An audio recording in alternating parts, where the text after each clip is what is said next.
fellow citizens of the United States of Biafra and compatriots, I feel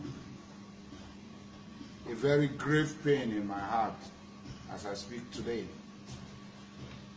because the greatest injustice that we can do to ourselves is to descend to the gutter like our enemies and start to swim in the gutter with them. The sad events of the last 4 days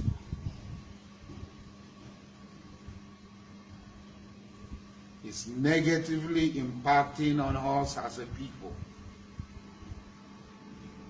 because that is not what we have. Our rule of engagement in warfare does not allow us to kill old women, old men, children, and women and non-combatants. As an Ijaw man who had been in the front, who had fought, who had engaged the invaders in several pitched battles,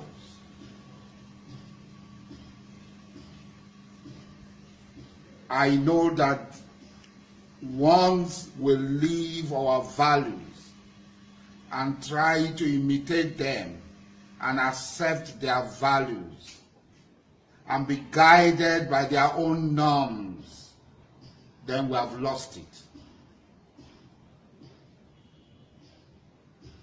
Then we have lost it.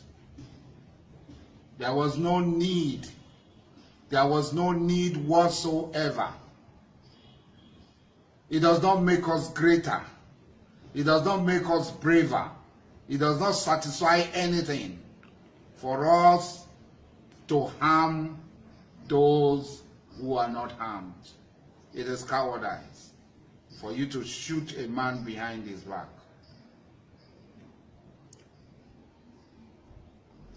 That is the hallmark of the Nigerian military, that they descend on hapless people, people who are not harmed. They rape women. They slice the throat of unharmed people with their hand tied behind their back. That is not us. That is not the German. That is not the Biafran. No. The German, the Biafran, is not afraid of war. Ani bobra bobra omuwe, omuwe, omuwe. Ani bobra bobra omuwe, womu digibala fawa omu. Ani sobio boso omuwe, ani kribio boso omuwe. Ani torbu boso omuwe, womu digibala fawa omu. We are not afraid of war. But we must set the template for the war we want to fight. We must not allow the enemy to set the terms of the war for us. We must not adapt the behavioral attitude of the enemy and start to behave like the enemy. That is not us. Who are the people you are killing? The wheelbarrow pusher? The Meiruas? The Meidoya? Who are they? I'd always said that when the calm comes to become, the happen will surely happen. It will happen. We are not afraid. We know that this day will come. We know that this day will surely come. We have seen them on the social media. They are posting where unharmed people are told to swim in gutters, are told to swim in gutters, are stripped naked, are being flogged. I made inquiries. Yesterday, I did not sleep. I made calls upon calls upon calls across Biafra. And somebody told me that some Biafrans were going to the house of Nnamdi Kanu, the leader of Ipob, from Port Harcourt, and at Isiala Ingwa's junction, a female soldier asked one of them to remove his Biafran band, one of the people going to Umoya, and he refused, and she shot him. And the others who saw it and returned on their way, crisis started. The news spread, because this is what they want to do. They want us to descend to their level. They want us to get into the gutter with them, to roll in the feces with them. We're not going to do that. Please and please. That is not bravery. We must not do that. Let them go back to their homes. Don't touch them. Assist them. Let them go back. If they come back with their guns to fight us, then we'll fight them like men. Away. That is what the rule of engagement is. It might look very difficult, but that's what the rule of engagement is. He who comes to equity must come with a clean hand. You can't come to equity with a dirty hand. You can't come to equity stained with the blood of the innocent. Equity will not aid you when you come to her with the blood of the innocent. Those of us that are religious, God Almighty will not aid us or forgive us when we come with the blood of the innocents in our hand. We are not doing it because some of our people foolishly remained in their land.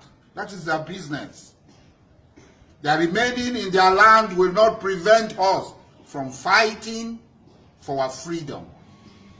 We have not declared war on anybody. We have said it over and over, but we are not afraid of war. If the war comes, we will stand up.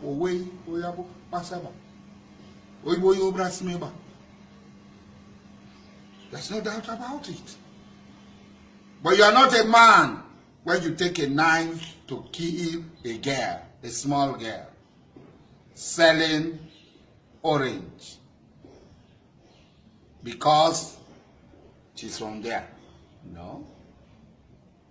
That is not our rule of engagement in war. That is against all that we stand for. As an Ijoma, you will understand me when I say this. Because the spiritual essence that protects the Ijaw nation and all our combatants will not protect you when you do that. When you take the life of a non-combatant. When you poison a pond, a fish pond, or a well, the spiritual essence that the Ijaw people believe that guide them will not.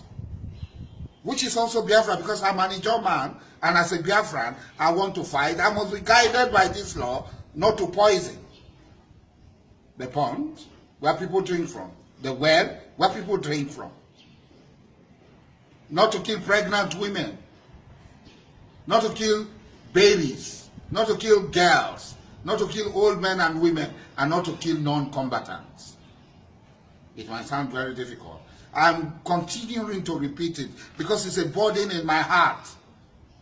I have survived up till today. Death has always been my companion. But I have survived up till today because I keep strictly to the laws of engagement, the rules of engagement of our wars. Please, let them not do us this irreparable harm that will descend to their level and become them. No, not because of what the world will say, not because of what anybody will say, no, but because of our conscience, because of our rules, that will kill a man who did not have the opportunity to defend himself. That is not bravery, that is cowardice. And that is un-Biafra-like. I call you because I will stand with you. Those of you who know me as an Ijaw man, as IYC president, you know me.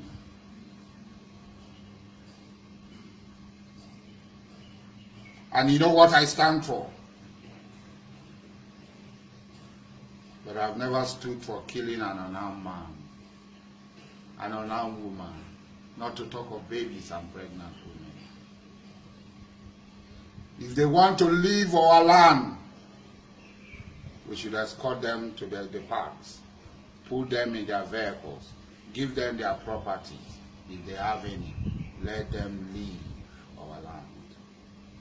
Let us not kill them. Not because they have been reprisal. Whether in 1966, in 1967, all the time they've been killing our people, we did not kill them before they kill us. So let nobody say that they want to do reprisal action. We did not have them before they placed a death sentence on us by October 1st. We did not have them. We did not commit any crime. Let nobody commit any crime against ourselves. We hold life very dear. They don't have anything to do with life. They don't hold life very dear because they are born and sent to the streets to beg, to fend for themselves on the street. They live a brutish life life of survival of the fittest. Say they don't give a damn if they kill people, if they slice open the belly of a pregnant woman, if they burn people in their houses, they don't give a damn. But we do. That is not part of us. It should never be part of us. Kalabarena amakribo ombie srasra. Ombie srasra. Ombie krilala. Kalabana matenso dokobia. Amakrime dokobia. Let us not become them. Yewabo inadigimate njerayima. Omubo mbebe wina somu knuma laba.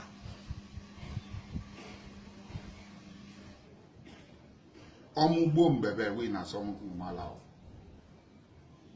It is so sad. I've not been happy. Because this is not us. It's definitely not it. It can't be us. We can't be like that. We can't be them. We can't be them. Anybody who is celebrating is not amongst us. Don't condescend to their level. Don't reduce us to their level. That will be the greatest crime. The greatest crime. The greatest crime we'll commit against ourselves. And the greatest injury they will inflict on us.